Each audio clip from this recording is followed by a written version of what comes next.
Buenos días, efectivamente.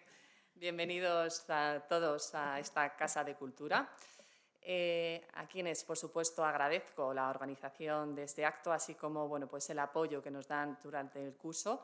Y, por supuesto, como no puede ser de otra forma, agradecer también a la Concejalía de Cultura de San Lorenzo del Escorial por el apoyo a nuestro proyecto.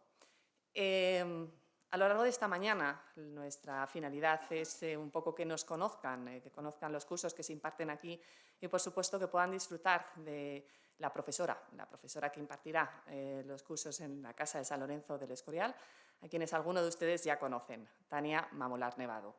Pero antes de esa conferencia que estamos todos esperando, voy a robar unos minutos para, de algún modo, presentarnos, sobre todo para aquellas personas que no nos conocen. Lo primero sería saber quiénes somos. Caminos del Románico está formado por un grupo de licenciados y doctores en Historia del Arte y Bellas Artes, unidos por un interés y una pasión común, el arte románico. En este sentido, todas nuestras actividades están dirigidas, sobre todo, fundamentalmente, a la formación y divulgación de la Alta y Plena Edad Media. Nuestra sede está en Madrid capital, sin embargo, nuestro ámbito de aplicación pues digamos que no solamente es Madrid, sino también San Lorenzo del Escorial y, por supuesto, Segovia. Dentro de nuestras actividades, pues realmente nosotros siempre hablamos de dos grandes grupos, aquellas actividades que realizamos dentro del aula y las que hacemos fuera del aula. Dentro del aula, el ámbito fundamental, o nuestra estrella, la actividad estrella, serían los cursos monográficos anuales, un total de 11 monografías con contenidos independientes que se imparten un día a la semana. Normalmente empezamos en octubre y terminamos en torno a mayo-junio en función de ese calendario escolar.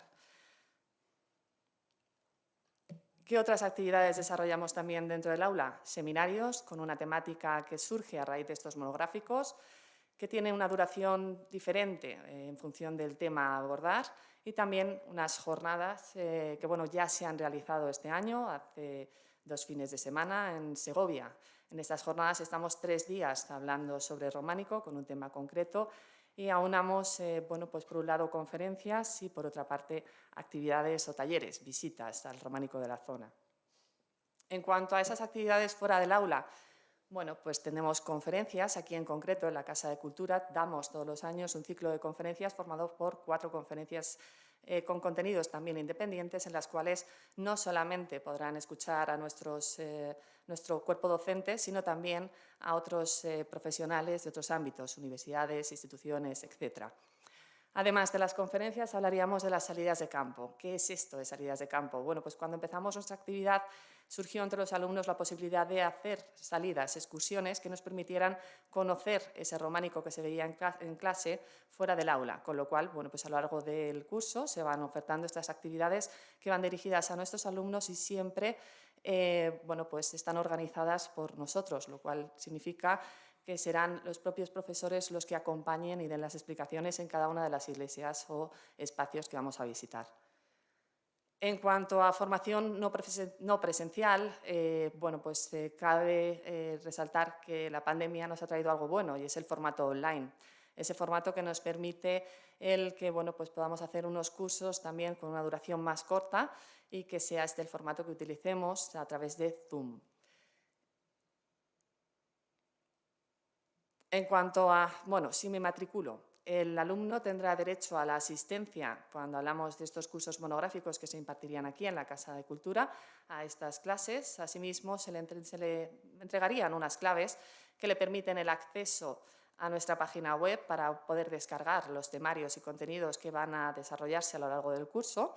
También tendría un correo electrónico directo con el profesor para cualquier tipo de consulta fuera del horario y, por supuesto, en todo caso, siempre estaría pues en contacto con nosotros a través de boletines, redes sociales, etcétera, para conocer todas estas otras actividades que ya hemos comentado. ¿Qué cursos son los que se imparten aquí, en esta Casa de Cultura? Pues estaríamos hablando del monográfico Las raíces del románico europeo, donde realmente no vamos a abordar el románico como tal, sino todo lo que sucede previo al románico dentro de Europa, dejando fuera la península ibérica. Y los jueves la expansión del románico. Así, en este caso sí, vamos a ver románico, mucho románico, románico además por diferentes zonas de Europa. Hablaremos de Italia, Francia, Alemania, etc. El precio de cada curso, cada monografía, estamos hablando de 365 euros. Hay quien a veces me dice, es carísimo. Bueno, si hacemos el análisis de horas, pues veremos que no llega ni a 6 euros. Esto es más barato que ir al cine, realmente. Así que, bueno, pues ese es el número de cuenta. Si están interesados, aquí tienen nuestros datos. Al final de la conferencia también estaremos disponibles para cualquier consulta.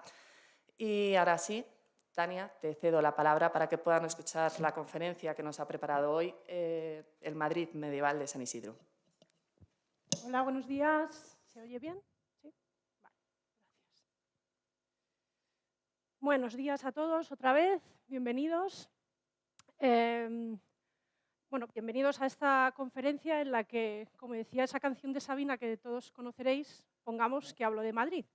Y es que seguramente todos habéis paseado por Madrid, una gran capital, cosmopolita, moderna, muy actual, pero ¿alguna vez os habéis preguntado cuál es el origen de Madrid? ¿Quién fundó Madrid? ¿Cómo era ese Madrid medieval por el que paseó, por el que vivió San Isidro, ¿no? Que es el patrón de la ciudad y que, por otro lado, este año se celebra el 4º centenario de su canonización? Entonces, por eso hemos querido realizar esta conferencia. Bueno, pues todas estas preguntas las vamos a ir despejando y las dudas también después en el turno de preguntas para que conozcáis un poquito más Madrid, porque creo que siempre es el Madrid de los Austrias, el Madrid de los Borbones, y este Madrid medieval es bastante desconocido para la mayoría. Siempre habrá alguien que lo conozca más, ¿no? Bueno, vamos a empezar por los orígenes legendarios. ¿Por qué empiezo por aquí? Porque evidentemente nos encontramos con un problema y es que no tenemos documentación escrita de la época de la fundación, no hay referencias, no hay documentación. ¿Y esto qué va a propiciar? Pues va a propiciar que a partir del siglo XVI, siglo XVII, cuando Madrid se convierte en la capital estable del reino con Felipe II, pues no tenemos ni idea de cuáles eran los orígenes de esta capital del imperio. Entonces los cronistas van a dejar volar bastante su imaginación, van a ser muy fantasiosos y van a elaborar una serie de leyendas, de tradiciones relacionadas con los orígenes de Madrid, evidentemente, ya os lo digo, sin ningún tipo de fundamento, ni arqueológico, ni científico, ni escrito, ni de ningún tipo, sino que, como digo, fantasía y también muchísima imaginación. ¿Y esto por qué? Porque si Madrid se convierte en la nueva capital del imperio, nosotros somos los abanderados del catolicismo, estamos luchando contra los turcos. ¿Cómo vamos a decir que la capital del imperio español fue fundada por los musulmanes? Hay que borrar por completo todo el pasado musulmán, todo lo que fuera árabe o musulmán, había que de alguna manera taparlo o no decir que ese era el origen verdadero de la ciudad, ¿no? Y por otro lado, ¿cómo son los orígenes de Londres, de Roma, de París? Son orígenes míticos, legendarios, gloriosos. Pues Madrid tenía que tener lo mismo, ¿no? Entonces hay que engrandecer Madrid y por lo tanto hay que darle esa misma categoría que el resto de capitales o de ciudades europeas. Entonces, por eso quería empezar por estos orígenes legendarios para que vierais cómo se cuece, cómo se cocina todo esto de los orígenes de Madrid. Y por eso tenéis aquí a Cibeles, porque está relacionada con alguna de las leyendas que ahora voy a contar. Fijaos si tenían fantasía e imaginación sobre todo, que algunos consideraron que Madrid fue fundada antes del diluvio. Queríamos ser los más antiguos, pues antes del diluvio. Y otros dijeron, no, es que Madrid fue fundada por los romanos porque a esta zona la llamaron Ursaria, porque había muchos osos. Y de ahí empezamos ya a, claro, en Madrid había muchos osos, por eso en el escudo hay un oso. Bueno, pues a lo mejor había osos. También en la época prehistórica había mamuts por el Manzanares. O sea que, bueno, que hubiera osos, pues a lo mejor. Otros decían, no, es que la palabra ursaria no viene de oso, viene de ur, que en hebreo significa fuego. Veis que esto es una tras otra que no hay por dónde pillarlas, ¿no? Otros dicen, no, el origen de Madrid es griego. ¿Y en qué se basan? Pues que en el siglo XVI descubren que en una de las puertas de entrada a la muralla, a la ciudad, ¿no? Por la muralla cristiana, encima de la puerta había una especie de dragón o de serpiente que utilizaban también los griegos en sus estandartes, blanco y en botella, ¿no? Es decir, que si los griegos usan ese dragón o serpiente en un estandarte y lo vemos en Puerta Cerrada en Madrid, pues ya está, origen griego. Y otros decían que no, hombre, que en realidad es romano, porque hemos encontrado una lápida dedicada a Júpiter. Bueno, como veis, a cuál más rocambolesca, como decíamos. Y esta es la mejor. Hay quien dice y afirma que Nabucodonosor, ni más ni menos, desde Mesopotamia llegó hasta Madrid también. Así que, bueno, pues orígenes bastante míticos y legendarios. Pero vamos a centrarnos en este señor, Ocnovianor, que no sé si es la primera vez que lo estáis escuchando, y está vinculado con Troya. De hecho, aquí tenemos este mapa, que es el mapa de Teixeira, del siglo XVII, y fijaos cómo llaman a Madrid, Mantua Carpetarum y otras cosas. Mantua Carpetana, ese era el nombre que consideraban que Madrid tuvo en origen. Y vamos a ver qué tiene que ver en todo esto, Cibeles, Mantua, Ocnovianor, Troya, vamos a ver cómo encajamos todo este puzzle que así a priori no sabemos cómo encaja todo esto, ¿no? Bueno, pues nos vamos a situar, como os decía, en el siglo XVII. Tenemos un cronista, Jerónimo de la Quintana, que publica este libro, ¿no? Que es La muy antigua noble y coronada Villa de Madrid, historia de su antigüedad, nobleza y grandeza. Y esta es la que no tiene desperdicio en cuanto a los orígenes de Madrid. Bueno, aquí tenéis que se publica en 1629. ¿Qué nos dice este señor? ¿Qué recoge en su libro sobre toda esta tradición, leyenda, estos mitos de Madrid? Dice que uno de los héroes de Troya, que se llamaba Bianor, se va a marchar, después de la guerra de Troya, a la zona de Albania, allí va a fundar un reino, y uno de sus hijos se va a marchar a Italia, que se llamaba Tiberis, qué casualidad, similar al río Tíber, ¿no? en Roma, que era el rey de esa zona de la Toscana y demás, y que ese Tiberis tiene dos hijos, uno de ellos es ilegítimo, el ilegítimo es Ocnovianor, y claro, como era ilegítimo, pues iba a luchar con el otro, que era legítimo. Total, que le dice, toma un dinerito y te vas con tu madre por ahí. O sea, le quita, ¿no? de en medio. Y empiezan como a peregrinar, empiezan a caminar sin un rumbo, se paran en un lugar y allí fundan la ciudad de Mantua. Mantua, Italia, porque su madre, la madre de Ocnovianor, el descendiente de este héroe de Troya, se llamaba Mantua. Y aquí en Mantua, a Ocnovianor se le va a aparecer Apolo y le va a decir, este no es tu sitio, tú te tienes que ir más allá, por donde se va el sol. En los confines del mundo, tú allí tienes que hacer un reino. Así que ponte en marcha. Se pone en marcha y llega, casualidades de la vida, hasta aquí, a Madrid. Y cuando llega a esta zona, se le aparece otra vez Apolo en sueños y demás, y dice, no, que este ya es el sitio, aquí es donde te tienes que asentar. ¿Quiénes estaban aquí? Los carpetanos. Entonces parece ser, según toda esta hipótesis de Jerónimo de la Quintana, que los carpetanos estaban esperando una señal para asentarse en un lugar concreto. Entonces hablan con Ocno y dicen, venga, sí, vamos a fundar aquí la ciudad, vamos a hacer las murallas, el templo, todo iba muy bien, pero dicen, ¿a quién vamos a dedicar al templo? ¿A tus dioses o a los nuestros? Empieza el jaleo. Así que otra vez se aparece Apolo y le dice, mira, tú ya has hecho bastante, pero para que no haya discordia, para que todo vuelva a su ser y que haya concordia entre los dos pueblos, tú te tienes que sacrificar. Así que Ocnovianor empezó a cavar su tumba para ser enterrado vivo y cuando estaba en ese proceso, ¿quién apareció? Cibeles.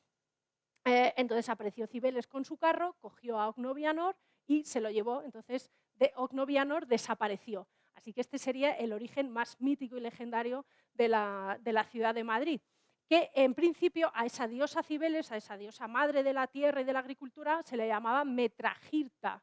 Y entonces este Jerónimo dice Metragirta, Majerit, Madrid. Entonces él ya se lo ha cocinado todo estupendamente para que encaje. No sé si conocíais esta historia tan curiosa, ¿no? Bueno, ¿qué ocurrió en realidad? Ahora vamos a poner los pies en la tierra, ¿no? Vamos a dejarnos ya de tanta fantasía y vamos a conocer cómo era Madrid antes de ser Madrid, es decir, carpetanos, romanos y visigodos. ¿Qué huellas nos han dejado tanto en la actual Comunidad de Madrid, en la región o la comarca de Madrid y en la propia ciudad?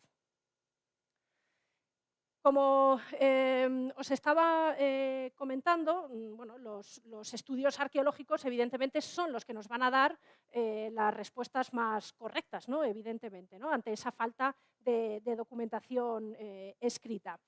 ¿Quiénes estaban por aquí? Pues por aquí estaban los carpetanos, que esto seguramente os suena, ¿no? Los carpetanos pues en la zona de Madrid, Toledo, un poquito de Ciudad Real, Guadalajara, Cuenca. El nombre de carpetanos se lo van a dar los romanos, porque eran un pueblo celta que eran anteriores y previos a los romanos y por lo tanto los romanos van a llamarlos carpetanos porque esta zona era muy llana, era propicia para ir en carro y eso es lo que significa los carpetanos. ¿Dónde tenemos restos de esta cultura y de esta población carpetana? Pues la hay, pero no en la propia ciudad de Madrid, no en la urbe de Madrid, sino en los alrededores hay restos carpetanos. Este pueblo celta va a ser romanizado, como fue habitual aquí en la península ibérica, y la región de Madrid pues, va a formar parte también de todo el Imperio Romano.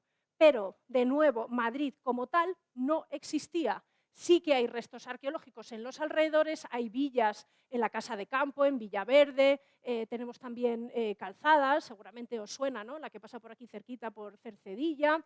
Entonces, al final, había también algunas urbes, algunos núcleos urbanos, como Complutum, que es Alcalá de Henares, Titulcia, Miacum, por supuesto Toledo. Entonces, lo que es la región de Madrid, sí que hay restos romanos, como digo, calzadas, villas y algunas urbes o núcleos urbanos, pero en el Madrid actual no hay restos. Por lo tanto, Madrid tampoco fue fundada por los romanos. Sí que los romanos estuvieron presentes, evidentemente, pero no en la ciudad actual. Y llegamos de esta manera hasta los visigodos, ¿no? Siglo V, el Imperio Romano ya está cayendo, llegan suevos, vándalos, alanos y, por supuesto, los visigodos, que van a establecer la capital en Toledo, como ya conocéis, ¿no? ¿Qué ocurre también con los visigodos? Que es un tema controvertido. ¿Hubo un Madrid visigodo? Sí o no. Hay debate, hay controversia, porque sí se han encontrado algunos restos arqueológicos, hay una necrópolis también por la zona de la Casa de Campo, se ha encontrado un esqueleto entre la Almudena y el Palacio Real en esas excavaciones que han hecho para el Museo de las Colecciones Reales, pero no tenemos datos de ningún asentamiento importante o estable por parte de los visigodos. De nuevo, probablemente fue una población dispersa, ¿no? Pero no asentada en la actual Madrid, ¿no? Como digo, esto también es debatible porque hay algunos historiadores que consideran que sí hubo, estos son las excavaciones, aquí tenéis la Almudena, el Palacio Real, toda esta zona se ha excavado porque se ha construido ahí el Museo de Colecciones Reales y pues luego hablaremos de ello, pero os presento a Valentín, que es como le han llamado a este esqueleto, que se ha datado en fecha visigoda, pero está en un contexto que no se entiende, entonces de ahí que unos digan que sí, otros que no. Se ha datado como que es un señor de época visigoda. Entonces, claro, tenemos un esqueleto aquí, en la Almudena, de época visigoda, no sabemos si era un pastor que se murió y le enterraron ahí mismo, o si realmente pertenecía a alguna aldea visigoda previa al Madrid que vemos hoy, ¿no? Entonces, por eso, ¿hubo un Madrid visigodo? Sí o no. En el caso de que fuera afirmativa esta respuesta, esta sería la hipótesis. Como digo, esto es una hipótesis, porque hay unos que dicen que sí y otros que dicen que no. Y os sitúo, porque estaréis diciendo, ¿y eso dónde es? Calle Segovia. ¿Ah? Esto es la calle Segovia, porque por aquí pasaba el arroyo de San Pedro, o también el arroyo Matriz, y esto es el Manzanares, como era Madrid antes. Bueno, pues el propio arroyo de San Pedro formaba este barranco y qué mejor lugar en una zona más o menos elevada, con agua, vegetación alrededor. Esto que estáis viendo aquí es la Plaza Mayor. había una laguna. Luego lo veremos. Entonces, son datos, como digo, bastante curiosos. Si hubo un Madrid o no visigodo, como digo, eso está por ver o por debatir. Como digo, no hay documentación escrita porque a lo mejor los visigodos no quisieron dejar por escrito hemos fundado una ciudad y la estamos llamando Madrid. A lo mejor simplemente era una pequeña aldea de campesinos, de ganaderos, muy pobre, muy humilde, que no era un asentamiento de tipo urbano, sino bueno, pues unos cuantos que vivían ahí. Eso puede ser y que no se conserven restos arqueológicos porque era bastante humilde, quizás a lo mejor alguna ermita, y luego con el devenir histórico de la propia ciudad, pues a saber dónde pueden estar esos restos, ¿no? Después de todos los que hemos ido pasando por encima. Así que Madrid visigodo, como digo, a debate. Y de esta manera llegamos al Madrid musulmán.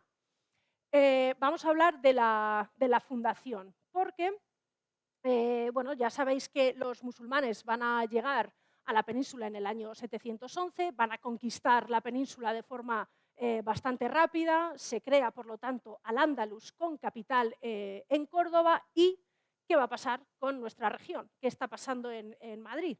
Pues como muchos también os suena o conocéis, esa zona intermedia de la península ibérica era una zona bastante peligrosa, despoblada, poco articulada en temas administrativos y políticos por las continuas incursiones de los musulmanes hacia los cristianos y de los cristianos hacia los musulmanes, ¿no?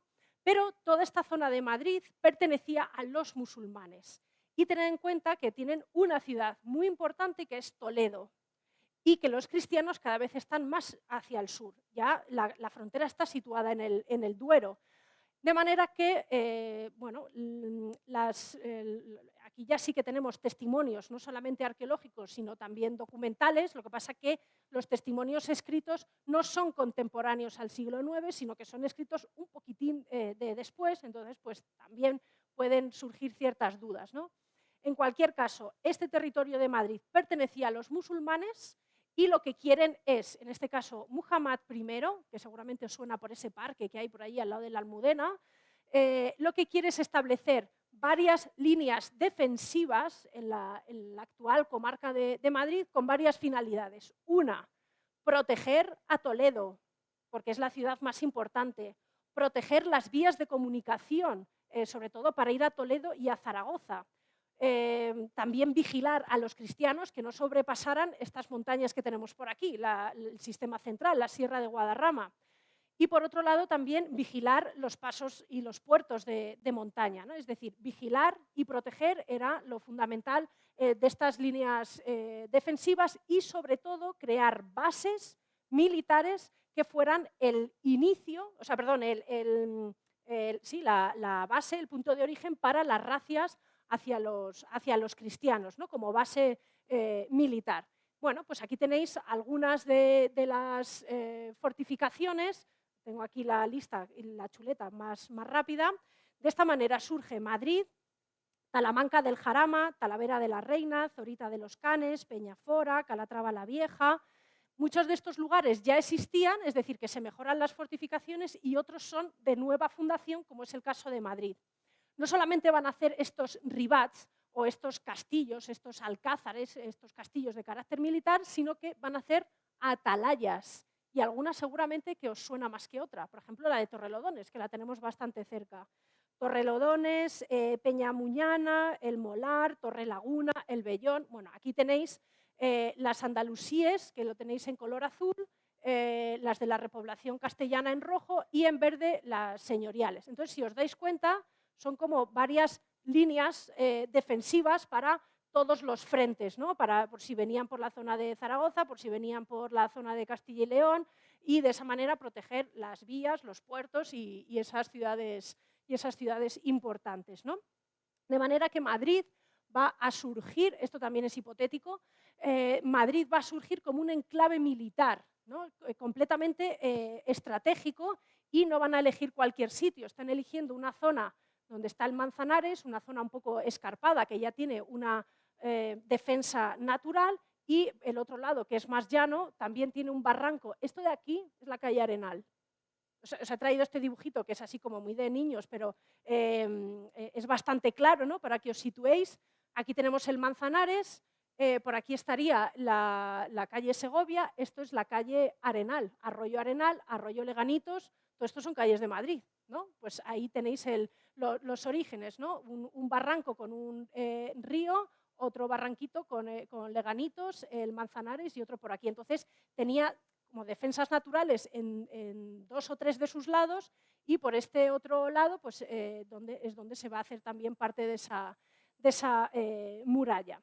Bueno, pues como decíamos, enclave estratégico, enclave militar, aquí se van a concentrar las tropas, es decir, que es una base militar. Yo siempre digo que esto es como Rota, ¿no? Pues Madrid era una base y desde el cual hacer todas esas expediciones, ¿no?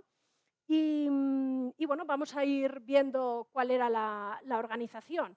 Como digo, esto es hipótesis porque también os voy a comentar las nuevas, bueno, que han hecho excavaciones y nos han descabalado todo, ¿no? Entonces, lo que se pensaba hasta ahora es que evidentemente teníamos una muralla, tenemos la zona del Alcázar, la Alcazaba, y luego teníamos pues, la zona también como de la Medina. Esta laguna de Luján es la plaza Mayor, para que os situéis. Y esto de aquí, este ángulo que yo estoy haciendo es Bailén con Mayor, ¿vale? Más o menos, por ahí. Por aquí estaría la plaza de Oriente y ya hemos dicho que este es la calle Arenal. Estáis situados, ¿no? Bueno, pues este es otro de los esquemas tradicionales. El Madrid musulmán pues tendría escasamente 8 o 9 hectáreas, vivirían aquí entre 2 y 3.000 personas y como veis estaba formado por un alcázar, por unas murallas, dentro de esas murallas estaría la Almudaina y luego ya la Medina que se va a desarrollar en el exterior. Otra vez Arroyo de San Pedro, que es la calle Segovia, ¿de acuerdo?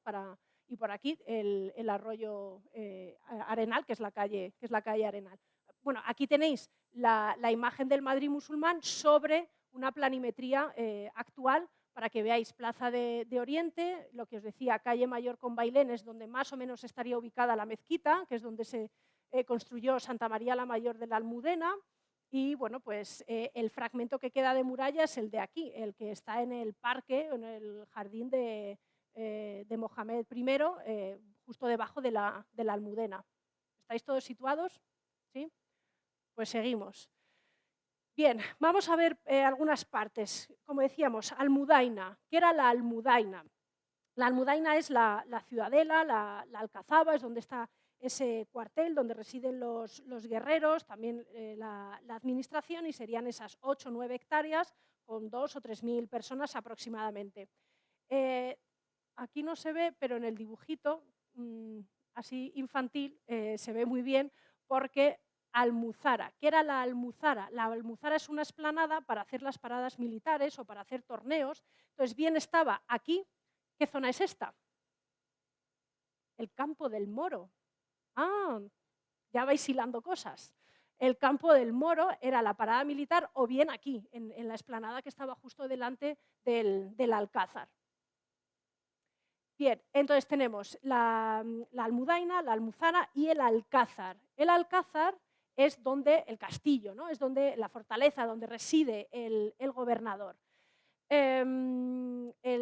También hay dudas. ¿Dónde estaba este Alcázar? Hay quien dice que estaba en el mismo lugar donde luego los cristianos van a hacer el Alcázar que se incendia en el siglo XVIII y en el lugar donde se construye el Palacio Real, es decir, que estaría ubicado aquí, en el mismo lugar, y otros dicen que no, que el castillo, que ese Alcázar, estaría ubicado donde actualmente está la Catedral de la Almudena, porque hay una serie de documentación, pero ya del 16 y del 17, que dicen que hay una fortificación antigua en el Pozacho, y la zona del Pozacho y la Torre de Narigues estaría aquí.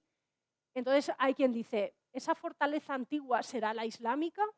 Entonces ahí, en el Madrid medieval todos son preguntas, también ya os lo voy avisando, y hay que echarle imaginación porque evidentemente al ser una ciudad tan moderna, pues los restos arqueológicos se han ido, o sea, perdón, los restos antiguos se han ido enmascarando, ¿no? Por ese Madrid más actual, entonces hay muchas cosas que son hipótesis, que son preguntas y que están sin resolver hasta que no tengamos o más datos arqueológicos o que salga algún tipo de documentación, ¿no?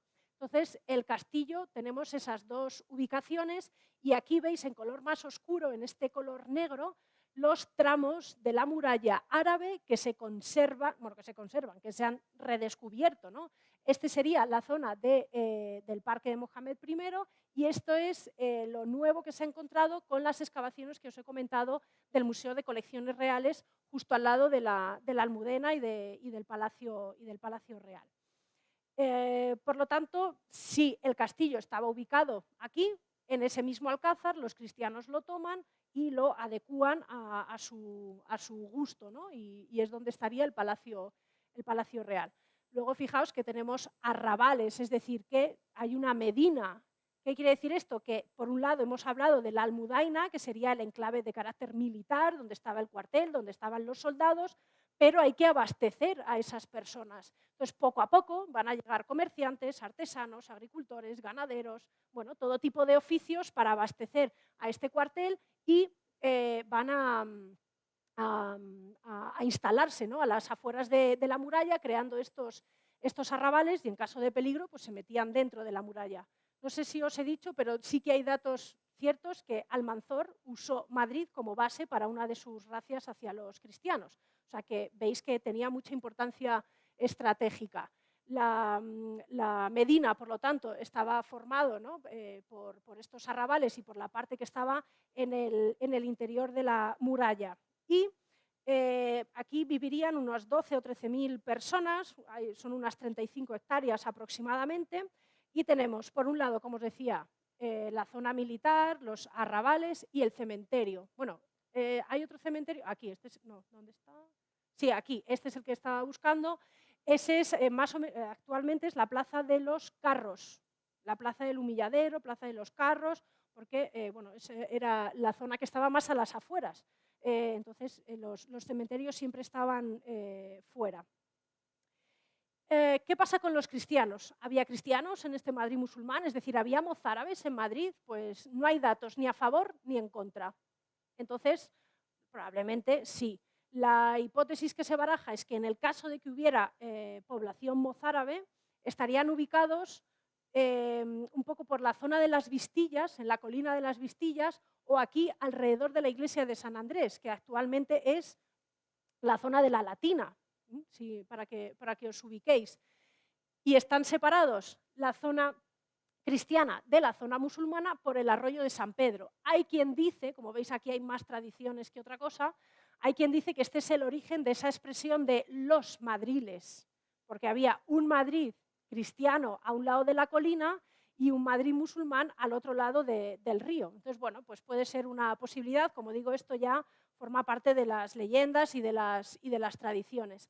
Y aquí veis el dibujo, ¿no?, sobre una planimetría actual de por dónde discurriría la muralla árabe en Madrid.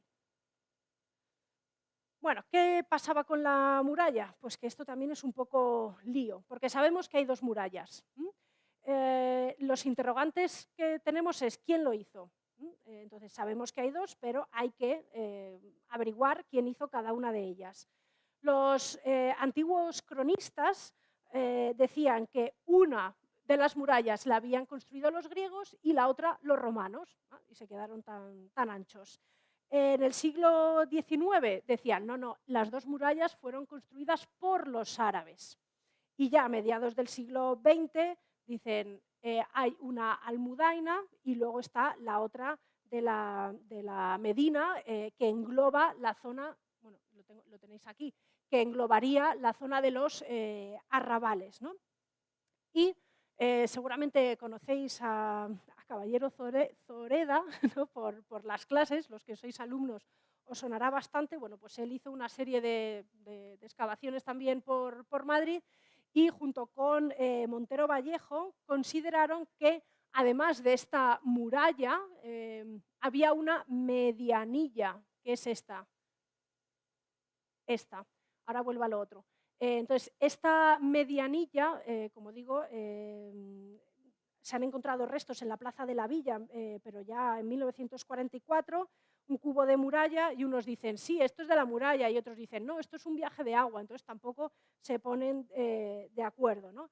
Así que lo más extendido es que la primera muralla, es decir, esta es de origen musulmán, luego tenemos esta medianilla, que unos dicen que sí, otros dicen que no, que abarcaría los arrabales musulmanes, y luego ya tenemos una muralla cristiana que vuelve a abarcar los arrabales existentes, ¿no? Pero no se descarta que la muralla cristiana tenga una base o que se reutilizara o que vaya por el mismo sitio que a lo mejor alguna muralla musulmana previa, ¿no? ¿Por qué toda esta polémica? Porque sabemos que después de un ataque cristiano, Abderramán III o bien reconstruye la muralla que ha sido dañada o bien construye otra. Entonces, ¿qué es lo que Abderramán reconstruye esta o construye esta? O si consideramos que esta también es musulmana, entonces ahí viene todo este lío, porque, claro, dicen, y restaura y reforma la muralla. Sí, pero ¿cuál? No nos dice por dónde va y cuál es, ¿no? Entonces, por eso también toda esta problemática. Vamos a ir a este parque de Mohamed, porque es el tramo más amplio y mejor conservado que tenemos de la muralla musulmana. Son 120 metros de largo, 8 metros de alto y 2 de grosor. Se han encontrado 6 torres y una portilla y evidentemente está bastante retocada, ¿no?, en épocas posteriores. Este tramo de muralla, que como veis está justo debajo de la Almudena, va a aparecer en los años 50, pero no se le hace mucho caso, y empieza a tener más interés en los 70. ¿Por qué? Si habéis estado por aquí, no he traído ninguna imagen, pero aquí hay un edificio tremendo. Bueno, pues empiezan las obras para la construcción, aparece todo esto, incluso se llegaron a tirar 20 metros de muralla para hacerles el garaje a los del edificio. Parece ser también, según he leído, que había un cartel diciendo cascotes gratis, ¿no? Un poco de ironía, así que os podéis imaginar bueno, pues el expolio y la burrada que se hizo con la muralla de Madrid, porque claro, es que esto es viejo, esto es feo, esto aquí no pinta nada en este Madrid moderno, nuevo, de los años 70, se cargaron todos los palacetes de la Castellana, se cargaron 20 metros de la muralla y otras tantas cosas más, ¿no? Entonces, bueno, menos mal que dejaron estos 120 metros y bueno, pues ahí veis que está hecho con pedernal, también con ladrillo, está como muy remendada, ¿no?, en épocas posteriores. Aquí tenéis las puertas. Tenemos la Puerta de la Vega, que os sonará por la cuesta, ¿no?, la Cuesta de la Vega, que esta es la más importante. Luego aquí había un arco, ya en época cristiana se llamó el Arco de Santa María, porque estaba aquí la Almudena, y luego la Puerta de la Sagra, que unos la ponen aquí, otros por aquí, y Sagra es porque daba a la zona de cultivos, ¿no? O sea, que sería la que daba más al exterior. Así que vamos a ver, bueno, como digo, brevemente estas puertas. La Puerta de la Vega estaría precisamente en ese tramo de la muralla, bueno, aquí lo estáis viendo, donde está el Parque de Mohamed I, ¿no? Bueno, sería por aquí, y en esa esquina, más o menos con la Almudena, la calle Mayor y la Cuesta de la Vega, estaría esta puerta. Es la que más duró, como veis además está flanqueada por dos torres. Esto es un dibujo del siglo XVI, pero más o menos estaría ubicada ahí donde os he indicado, y estuvo en pie hasta 1708, hasta el siglo XVIII, y se sustituye por otro portillo de madera. Así que esta sería la más importante y la que más tiempo estuvo en pie por la importancia del lugar donde estaba. Es la calle, un poco por el puente y la calle Segovia es lo que estaría más cerca. Este sería el arco de la Almudena, pero de nuevo es un dibujo del siglo XVI, sería simplemente un arco de entrada y salida. Y esta pues, va a ser derribada en 1570 por nada más y nada menos que nuestro querido Felipe II, porque se casaba con su cuarta esposa y por aquí no cabía el cortejo que iba a ir por Madrid, entonces se derriba. Y los cronistas de la época dicen que Lope de Hoyos, en este caso, que era una puerta bastante fuerte y que necesitaron 30 picapedreros, o sea que estaba hecha a conciencia. Y como os decía, luego la Puerta de la Sagra es la que daba los cultivos. Para terminar con la zona y con la parte musulmana, vamos a hablar de esto, los viajes del agua. ¿Alguien los conoce? ¿Alguno de Madrid? ¿Algún gato? Bueno, ¿qué es esto de viajes de agua? Pues esto es un invento, es una manera de conseguir agua que vamos a tener aquí en Madrid, en Teherán y en Marrakech.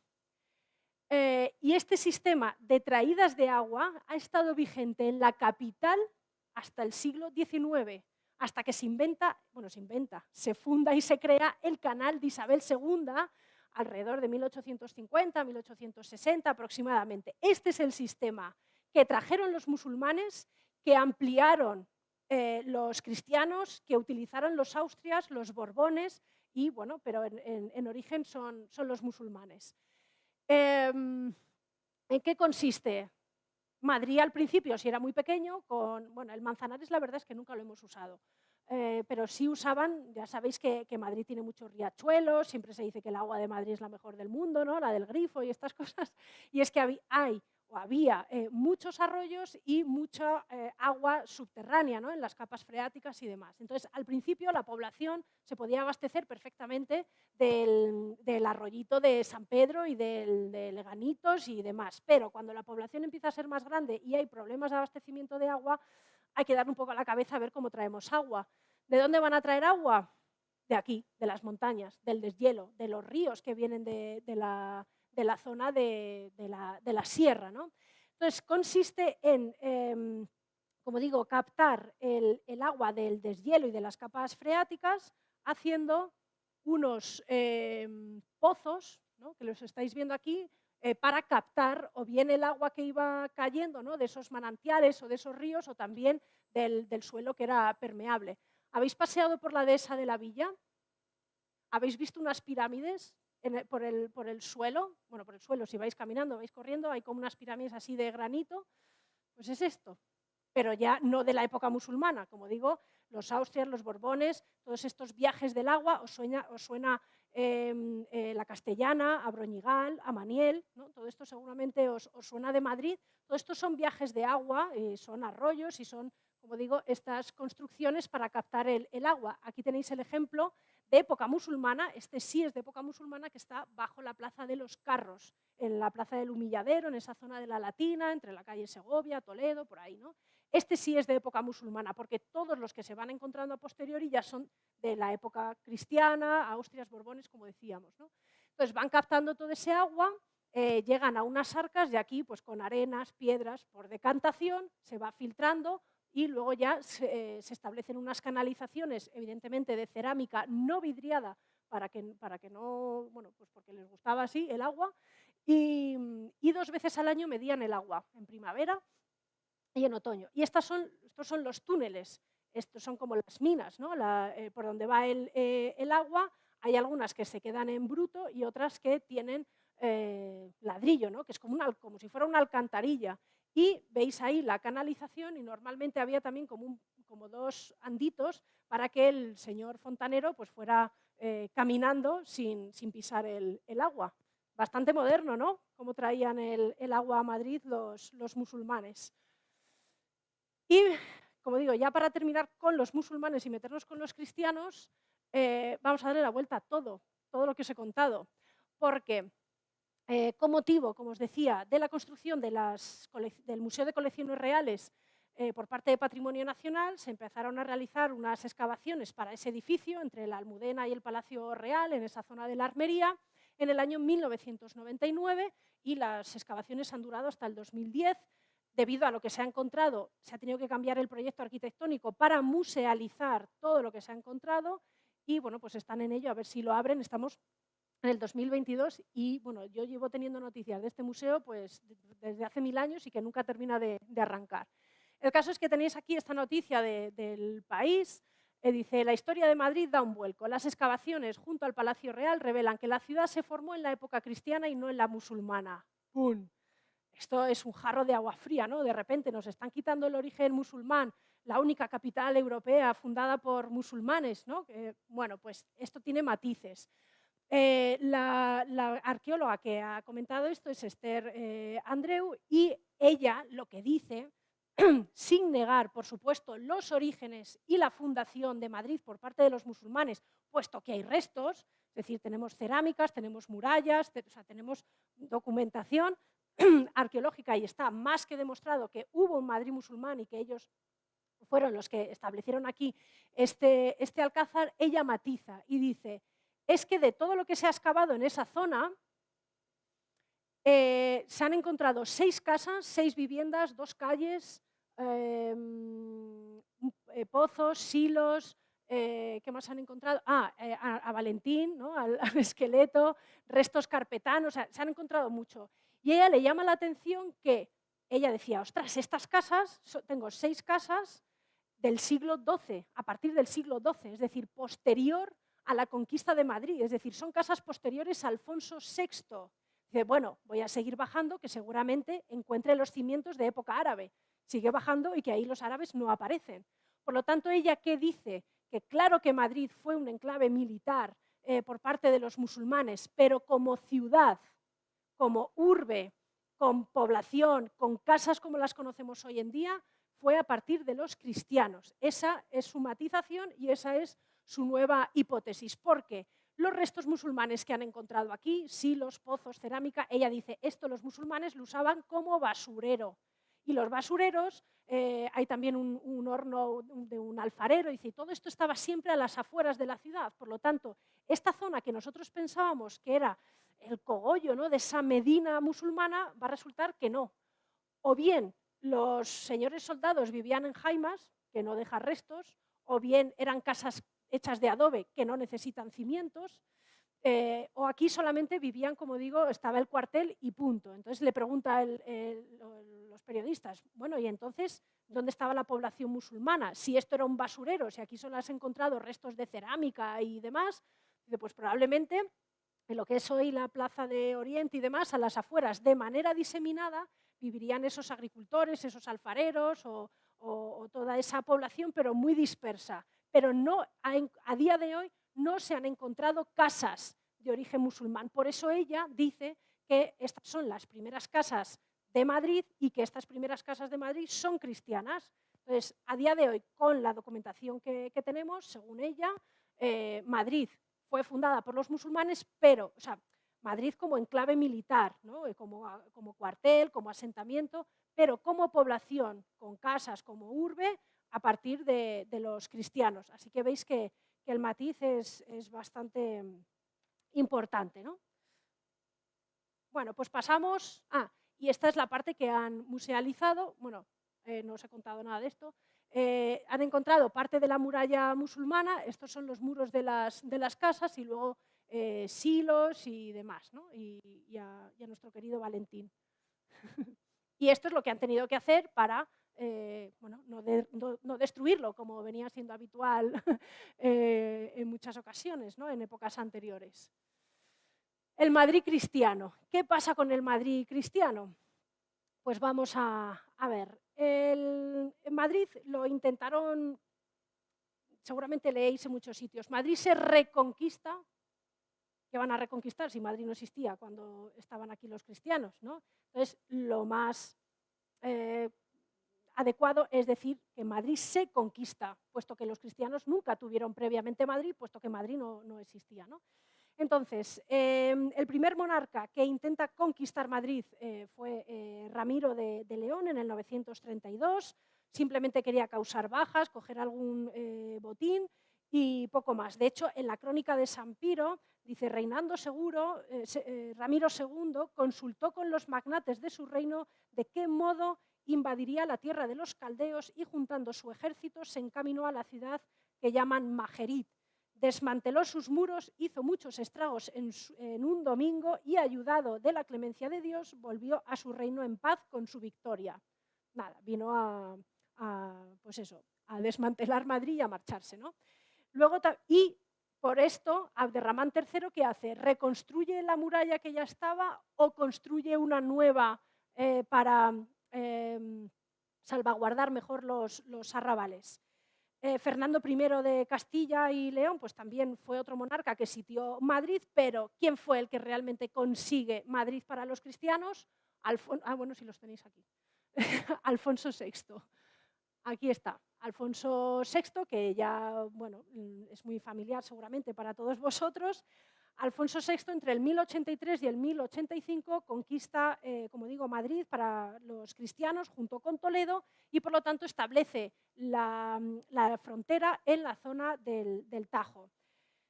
Y diréis, ¿qué fuentes hay? ¿Qué sabemos? Pues nada, no hay fuentes escritas sobre cómo se conquista Madrid. Así que, si no hay fuentes, ¿a qué vamos?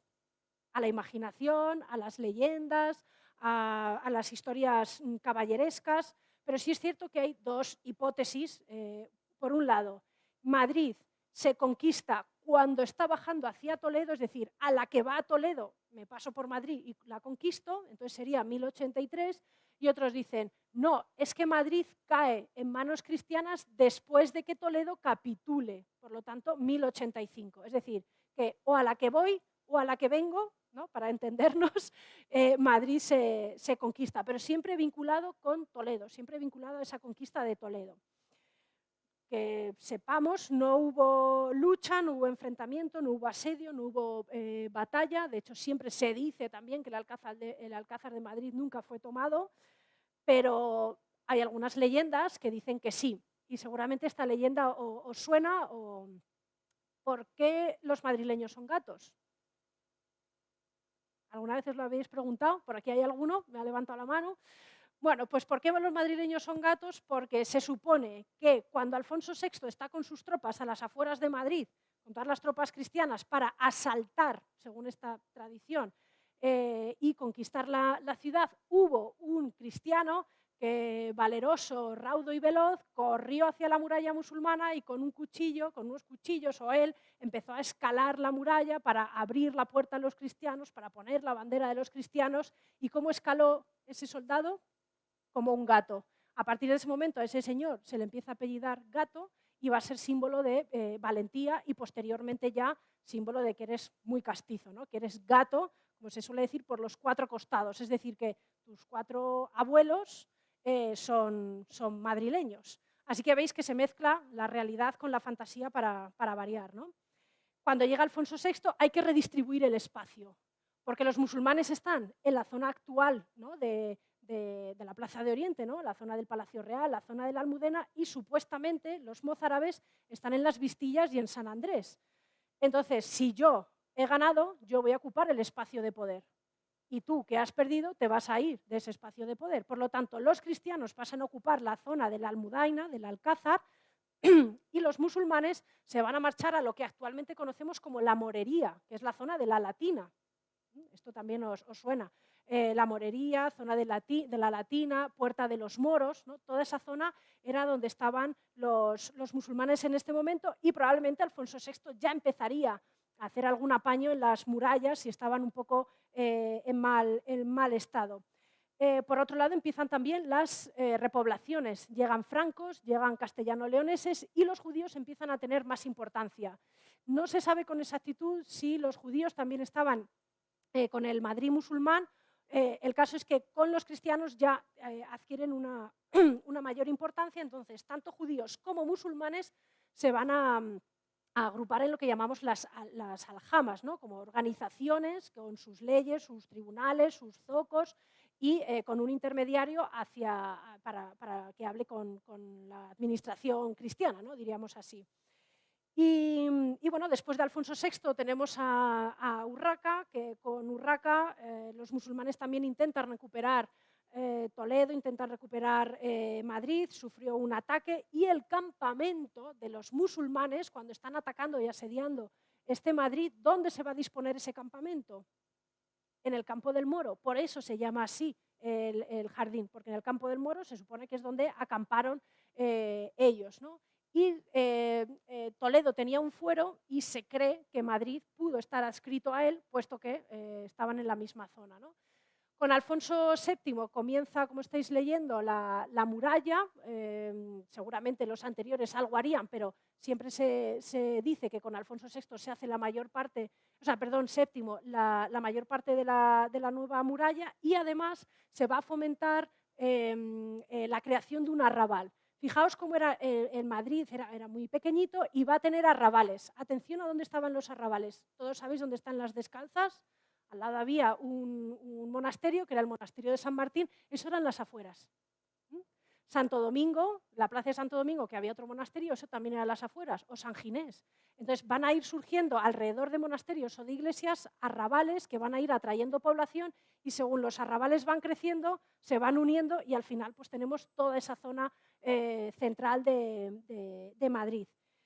Y con Alfonso VIII hay un nuevo ataque que no tiene éxito, continúa la muralla y lo más destacado es que se va a otorgar el fuero, bueno, el Concejo de Madrid va a escribir el fuero viejo de 1202 y con la batalla de las Navas de Tolosa en el 1212 Madrid participa con un estandarte y en ese estandarte ya hay un oso con 7 estrellas en el lomo.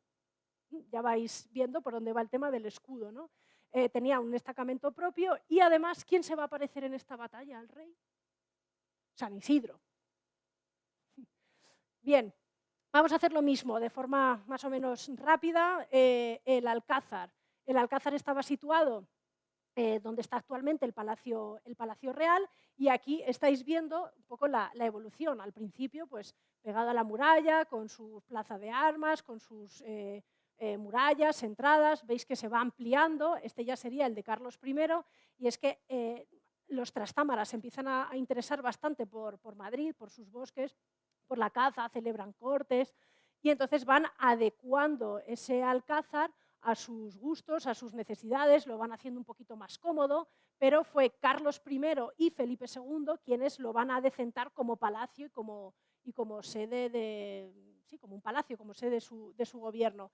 Este es un dibujo del siglo XVI, pero bueno, más o menos os podéis hacer una idea de cómo estaba en esa época, ¿no? En la parte final de la Edad Media, siglos XIV, XV, XVI, este era el aspecto que tenía el Alcázar. Como digo, Carlos I y Felipe II le van a dar un aspecto para entenderlo mejor, más parecido al monasterio de aquí de San Lorenzo, parecido a Balsaín, bueno, un poco en esa línea de torres con chapiteles. Incluso decían que desde una de esas torres, bueno, por aquí estaremos nosotros, ¿no? San Lorenzo del Escorial está por ahí. Bien, y otro de los dibujos es este, el de Vingaerde del siglo XVI, que aquí ya vemos el Alcázar, este ya es el de Carlos y el de Felipe, con esas torres, fijaos que se mantiene la muralla, por aquí el río y bueno, pues ya todo el Madrid de época renacentista. La muralla, os he traído este mapa porque tenemos la muralla musulmana, por aquí estaría esa medianilla y luego ya tenemos la cristiana. ¿Por qué os he traído este mapa? Porque lo que tenéis señalado en color rojo son los restos de muralla cristiana visibles o visitables. Entonces tenéis cristiana y musulmana. Esta zona sería la del Parque Muhammad. Por aquí tenéis la calle de los Mancebos, el Colegio de Ingeniería, por aquí lo veis. Por la zona de la Cava Baja, si entráis, por ejemplo, a la Posada del Dragón, a la Posada del León, podéis estar comiendo, cenando sobre las murallas cristianas, por aquí también, en la zona de la Plaza de Oriente. Fijaos la muralla cristiana. A ver que me ubique. Aquí, Plaza Mayor. La Plaza Mayor estaba a las afueras de la ciudad. Todo lo que es la cava de San Miguel, aquí ahora mismo está el mercado de San Miguel. Toda la cava de San Miguel, puerta cerrada, y toda la cava baja es porque ahí había un foso con agua. Esta zona está peor protegida por ser una zona más llana y además de las murallas necesitaban los fosos con el agua que luego se echa a tierra y se convierten en calles. Entonces, desde aquí, y la zona de la calle Escalinata, calle del Espejo, también podéis encontrar. Entonces, veis que discurre por aquí. La Plaza Mayor estaría fuera y tenemos puertas, la puerta de Balnadú más o menos en la zona de Ópera, la puerta de Guadalajara en la calle Mayor, puerta cerrada en la calle Segovia, puerta de los Moros en la zona de la Latina, la puerta de Santa María que ya la hemos visto, la de la Vega y la de la Sagra.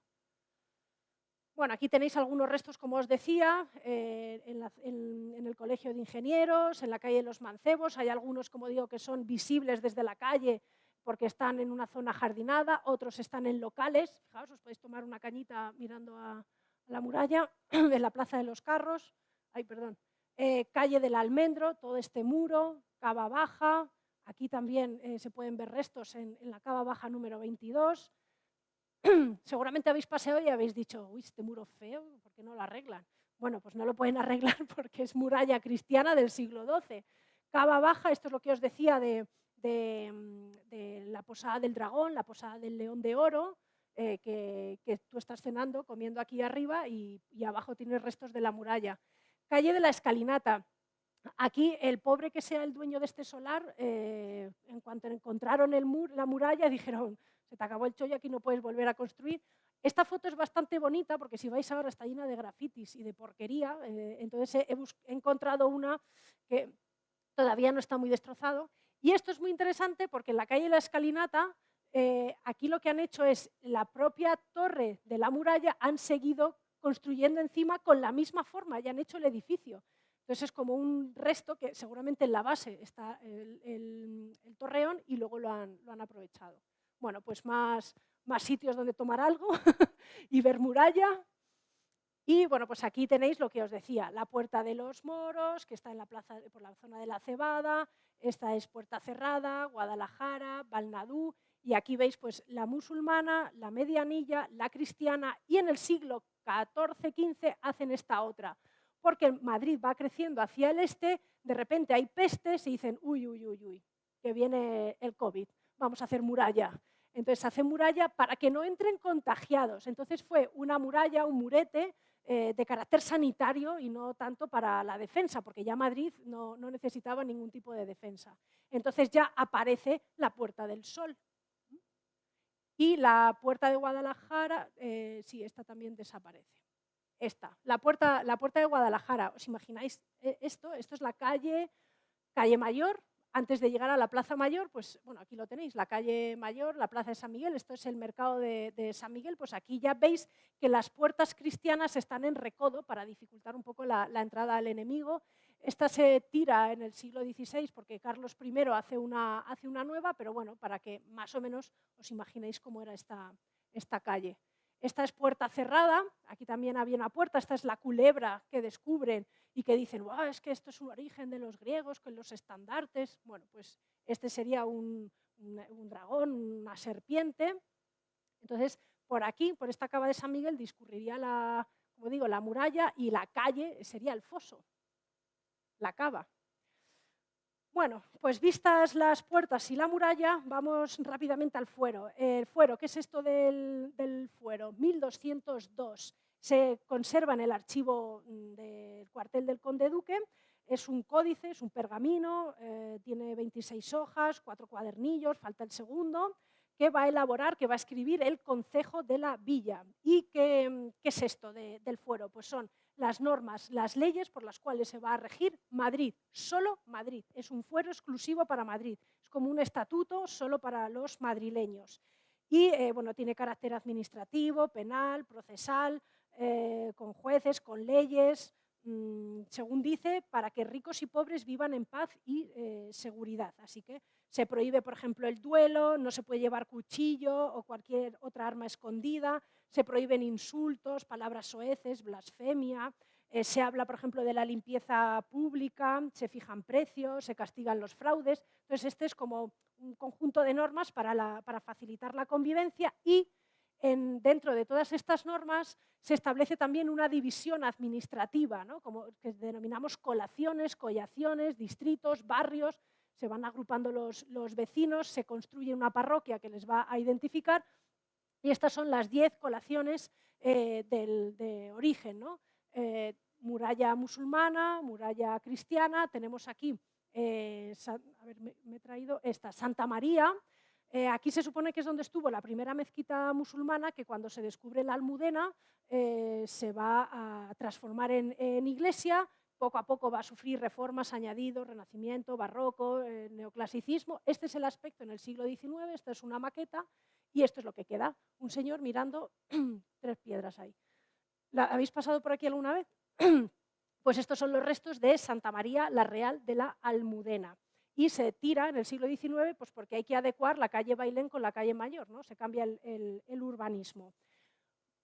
Más, San Nicolás. En esta de San Nicolás es donde se enterró a Juan de Herrera, el primer arquitecto de aquí, del monasterio de San Lorenzo. Esta de San Nicolás de Bario, de los Servitas, pues también es una de las que aparecen en el fuero de 1202, pero lo mismo, ha sufrido reconstrucciones y reformas posteriores. Hay veces que estas torres de ladrillo dicen, uy, es que aquí seguramente hubo una mezquita y han puesto la iglesia. Bueno, pues no hay datos de tantas mezquitas en Madrid. Santiago, esta seguramente también la conocéis. Pues la iglesia fue derribada por José Bonaparte y rehecha un poquito más para allá, también en un estilo así como, como neoclásico. Si queréis empezar el Camino de Santiago, lo podéis hacer desde aquí, por cierto. San Pedro el Viejo, al lado de la Plaza de la Paja. De aquí sale el Cristo, ¿cuál es? El pobre, o el pobre, porque el de Medinaceli es el rico. Este es el pobre. Entonces también dicen lo mismo, que esta torre, que es como mudéjar, que si era una mezquita, porque está en la zona de la morería. Bueno, en cualquier caso, todas estas iglesias que se conservan están muy transformadas de épocas posteriores y sí es cierto que aparecen en el fuero, con lo cual existían en el siglo XIII, pero no tenían este aspecto, ¿de acuerdo? San Andrés, claro, esto época medieval, como veis, no es. Fijaos, así entre nosotros, esto es un pastiche de antes de ayer, porque aquí cayó una bomba, hubo un incendio en la Guerra Civil y esto es todo cartón piedra. O sea, si lo veis, claro, tú esperas entrar, pues como aquí al Panteón de los Reyes, todo mármol, todo brillo, tal, y cuando entras aquí, pues es todo cartón piedra, pero porque han intentado, bueno, recrear la capilla de San Isidro. Fijaos todos los avatares históricos de esta iglesia. Iglesia medieval, con su cementerio, San Andrés. Aquí es donde se supone que entierran a San Isidro. Fuera, en el cementerio. 1212, batalla de las Navas de Tolosa, se aparece, ¿he dicho Santiago?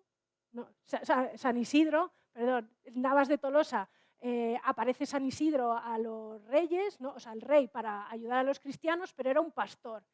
Y cuando sale el cadáver de San Isidro, el rey Alfonso VI está aquí y dice, uy, este es el pastor que se me ha aparecido a mí en las Navas de Tolosa, pues este debe ser santo. Y dicen, no, no, no, aquí en el cementerio fuera no puede estar, y lo meten dentro. Entonces se amplía la iglesia. Luego se construye la capilla del obispo, que está en la Plaza de la Paja, y dicen, esta capilla va a ser un lugar más digno para el santo. Bueno, todavía no era santo, pero hacía milagros.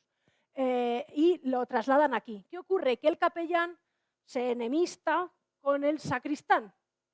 Y entonces hacen un muro y dicen, ala, devuélveme otra vez el cuerpo. Entonces, atención, San Isidro está en el cementerio, luego pasa al interior, luego se va a la capilla del obispo, luego vuelve a San Andrés y le hacen una capilla ya barroca, que es esa la que hemos visto, que son estos dos espacios, que llegamos a la Guerra Civil y parte de las dependencias de la iglesia desaparecen y ahora la capilla de San Isidro es la iglesia de San Andrés. ¿Me habéis seguido? Y diréis, ¿dónde está San Isidro entonces? Aquí no. En el siglo XVIII lo trasladan a la Colegiata de San Isidro porque Carlos III expulsa a los jesuitas y el Colegio Imperial de los Jesuitas se queda vacío y lo mejor es llevarse al santo. Bueno, hay otras iglesias, rápidamente para que las ubiquéis, que no existen. Esta es San Miguel de la Sagra. Esta de aquí, la número 4, es San Juan Bautista, Plaza de Ramales, donde se entierra a Velázquez. También desapareció por orden de José Bonaparte, que además de Pepe Botella, le llamaban Pepe Plazuelas. Ya os imagináis por qué, porque se dedicó a quitar monasterios e iglesias para hacer plazas. Pero no porque sí, porque quería que Madrid tuviera más luz, mejor ventilación y que si había insurrecciones, que el ejército caminara mejor por Madrid, ¿no? San Juan Bautista, el 10 es la de Santiago que hemos comentado, esta es la del Salvador, Plaza de la Villa es donde se reunía el concejo de la Villa, esta es la de San Nicolás, esta, la número 8, es San Miguel, que es donde está el mercado de San Miguel, ahí estaba la iglesia de San Miguel de los Octoes, se derriba también ¿por quién? Por José Bonaparte. El número 9, que es San Justo, que actualmente es San Miguel, la iglesia pontificia de San Miguel, en la calle Sacramento, San Pedro el Viejo, que lo hemos visto, y San Andrés. Así que estas son las 10 poblaciones, parroquias, distritos, barrios que aparecen en el fuero de 1202 en Madrid. Iglesias que algunas se conservan transformadas y otras que no se conserva nada. Bueno, festejo rápidamente, había toros, pero con matices, porque dice, vale, no lo tengo exactamente, pero son más bien encierros, aunque aquí en las cantigas veis que están lanceando al toro, en los toros que había aquí en Madrid no se podía matar al toro. ¿Quién pagaba el toro? Los carniceros. Y si alguien mataba al toro había que indemnizar al ganadero y se le ponía una multa a quien había matado al toro. Otro de los juegos habituales en Madrid era el chito. ¿A alguien le suena? ¿El tejo? Sí. Bueno, pues también dice de quien jugase al chito, todo hombre que jugara a los chitos y al arrojar el tejo hiriera y no matara, pruebe que no quiso herirlo. Además, pague la cantidad para curar la llaga.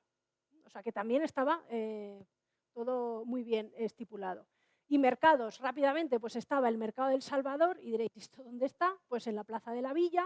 De hecho, Enrique IV, el hermano de Isabel la Católica, nos va a conceder ese título de muy noble y muy leal. Iba a establecer aquí un mercado. Fijaos que no está hecho el ayuntamiento actual, es barroco, es de Felipe IV, y bueno, estaría casi a punto porque Teixeira, este mapa, es también del 17. Entonces aquí esta sería la iglesia del Salvador, de San Salvador, donde se reunía el concejo, y si pasáis por aquí, por la calle Mayor, vais a ver una plaquita que dice, aquí estuvo la iglesia, no hay más. Esta es la Torre de los Lujanes, y bueno, pues aquí habría un mercado. Y el otro mercado estaba en el arrabal, fuera de la muralla. ¿Y cuál era? La actual Plaza Mayor. Esto es la Plaza Mayor. Fijaos que esta sería la muralla, la iglesia de San Miguel, donde está el mercado de San Miguel. Esto es la cava de San Miguel, fijaos aquí el foso, la puerta de Guadalajara, el camino hacia Alcalá, y había una laguna. Esa laguna se va a desecar y poco a poco va a ir surgiendo un mercado. ¿Por qué fuera? Porque si entran hay que pagar el portazgo. Entonces es mejor que la población salga y venga con su bolsita de la compra, ¿no? Y aquí veis cómo va a ir evolucionando a medida que Madrid va creciendo ya en el 15 del 16. Bueno, pues se va organizando mejor hasta que en 1617 se construye en tiempos de Felipe III la actual Plaza Mayor. Y ya, para terminar rápidamente, hay que hablar de las devociones, ¿no? ¿A quién se venera aquí en Madrid? Pues tenemos a la Virgen de la Almudena y a San Isidro. ¿Qué nos dice la tradición con respecto a la Almudena? Esto seguramente también os suena, pero es un poco rocambolesco. Año 38 después de Cristo. Por aquí aparece Santiago, que viene a predicar a la península y se trae una imagen pintada por San Lucas y hecha por Nicodemo. Desde Jerusalén se trae esa imagen de la Virgen y se la deja, casualidades de la vida, a un discípulo que hay en Madrid. Cuando Madrid no estaba, vamos, todavía ni en la imaginación de los cronistas de ninguna época. Pero bueno, hay que darle a Madrid un pasado bien glorioso, ¿no? Entonces, Santiago tuvo que pasar por aquí. Entonces, esto es a lo que me refiero cuando se construye la historia. Todos los famosos van a pasar por Madrid porque es la capital y ¿cómo no va a pasar Santiago por aquí? Bueno, el caso es que deja esa pequeña imagen. Entonces se presupone que hay una pequeña población visigoda, siguiendo esta tradición y toda esta leyenda, que ante el temor de la llegada de los musulmanes la van a esconder y se queda ahí guardada. Cuando llega Alfonso VI y los cristianos le dicen, oye, había una imagen, la escondieron, ¿qué hacemos? Vamos a buscarla. Procesiones, rezos, ayunos, de todo. Y cuando están paseando por la muralla, el lienzo de repente ¡pua!, se derrumba y aparece la Virgen, pero no estaba sola. ¿Con quién estaba? Con dos cirios encendidos desde hacía 300 o 400 años.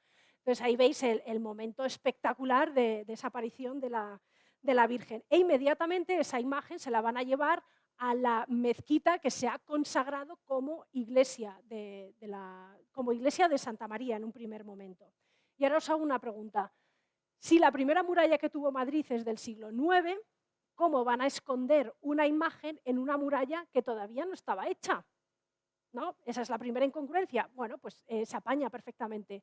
Los visigodos tenían esa imagen en su ermita, la esconden y cuando los musulmanes construyen la muralla consideran que hay que trasladarla para que esté más segura y por eso aparece en el 1085 en la muralla. Así que tienen respuesta para todo, ¿no? Bueno, ¿Qué pasa con San Isidro? Y ya como veis voy terminando, voy concluyendo. San Isidro, ¿qué nos dice? Nuestro querido cronista Jerónimo de la Quintana, en el siglo XVII, nos dice nada más y nada menos que San Isidro era natural de Madrid, que nace en el 1082, que nace en el 1082 cuando Madrid era de los moros y que era hijo de padres mozárabes. Y se queda tan ancho. Sin embargo, hay una investigadora del CSIC, Matilde Fernández, que dice, que investiga la primera documentación en la que se hace referencia a San Isidro, y ese códice es del siglo XIII, y se habla en ese códice del siglo XIII de una persona humilde, sencilla, un labrador, vinculado al arte del agua, que estaba casado. Entonces, todos estos matices chirrían un poco porque normalmente los santos cristianos eran nobles, eran mártires o ya eran religiosos.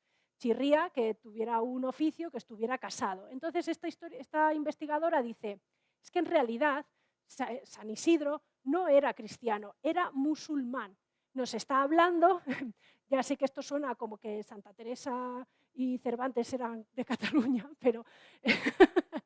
pero en esta cuestión era muy habitual entre los bereberes tener a estos santones, vamos a decir así, vinculados al arte de captar el agua y de captar manantiales, y quizás a lo mejor estamos ante un sincretismo religioso, es decir, que los cristianos se están apoderando o están adaptando este santón madrileño musulmán, pero con cierta popularidad, y a lo mejor lo están adaptando a un discurso cristiano, ¿no? O es un santo cristiano con influencias musulmanas, o realmente lo que está representando San Isidro es esa conciliación, ¿no?, entre ambas culturas. Incluso se llega a decir que, lo tengo por aquí, que su nombre, Isidro, es una castellanización del nombre Dris, D-R-I-S-S. Y bueno, pues como digo, hay historias varias, ¿no? Rápido, estamos en el Museo de los Orígenes.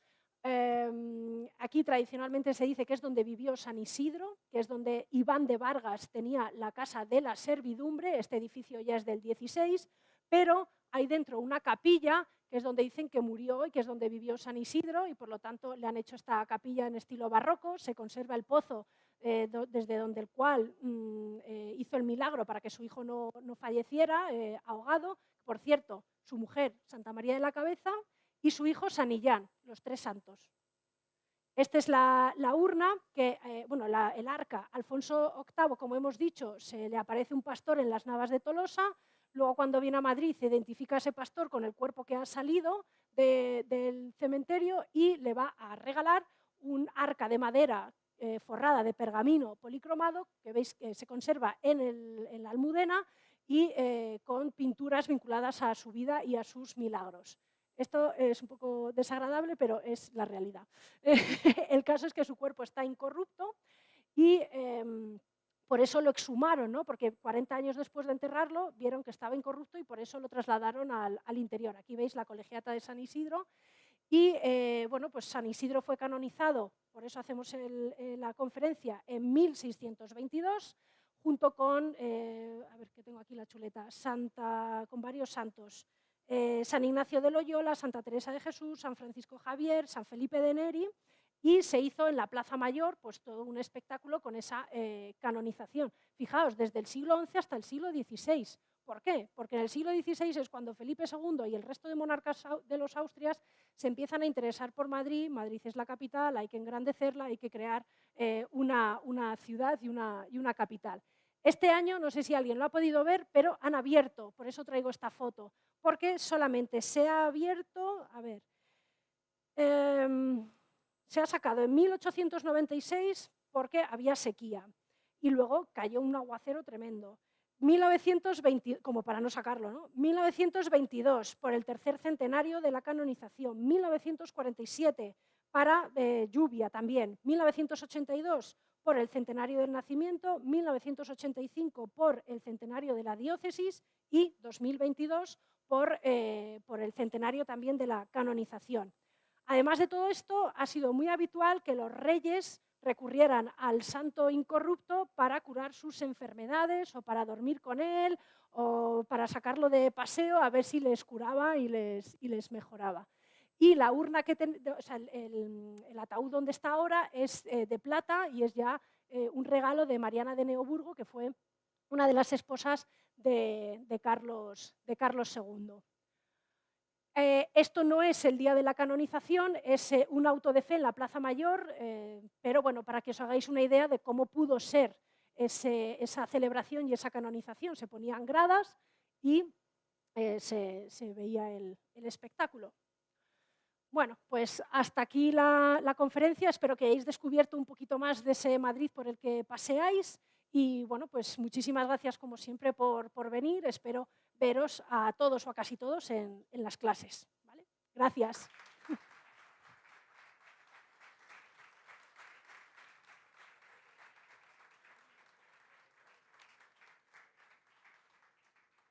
¿Dudas, preguntas? ¿Algo que se os haya quedado en el tintero? ¿Bien? ¿Estáis a gusto? ¿Sentados? ¿Bien? Pues nada, Pues si no hay ninguna pregunta, está apagado. muchísimas gracias. ¿Todo bien entonces? Pues nada, pues nos vemos. Gracias.